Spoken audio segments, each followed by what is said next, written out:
Iya. Selamat ya, kuliah ya. Nanti kamu itu dulu ya. Ya.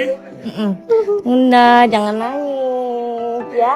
Viral di media sosial sosok majikan yang kuliahkan anak ART atau asisten rumah tangganya. Anak ART si majikan diketahui gagal dapat beasiswa kuliah. Namun kini ia bisa mewujudkan keinginannya karena majikan ibunya. Sang majikan pun menceritakan momen tersebut melalui akun TikToknya Bunga2927. Tampak dalam unggahan video yang dibagikan terlihat momen saat ia dan suaminya menawarkan anak ART-nya itu untuk kuliah dengan jalur mandiri. Ia pun juga mengungkapkan akan menanggung seluruh biayanya.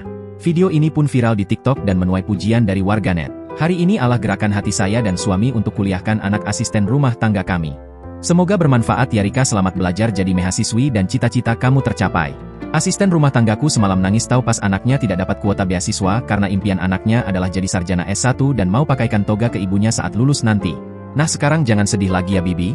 Doakan saya, suami, dan Arsya sehat dan berkah. Amin, tulisnya menceritakan penyebab keinginan itu muncul. Kemudian keesokan harinya, ia dan suami pun memanggil anak ART-nya dan menawarkan langsung hal tersebut. Misalnya kita kuliahin kamu di BSI, kamu mau? Tanyanya menawarkan langsung, yang kemudian diikuti tangis oleh anak sang ART yang diketahui bernama Rika. Ia rupanya tak menyangka keinginan kuliahnya akhirnya dapat terwujud. Nanti kamu bisa kuliah, kamu juga bisa bantuin aku buat misalnya bantuin toko atau apa, bisa dapat pemasukan juga, disesuaikan sama jadwal kuliah kamu aja, ujarnya lagi. Video ini pun viral di TikTok dan menuai pujian warganet. Tak sedikit warganet memberikan pujian di komentar unggahan TikTok itu. Download Tribun X sekarang, menghadirkan lokal menjadi Indonesia.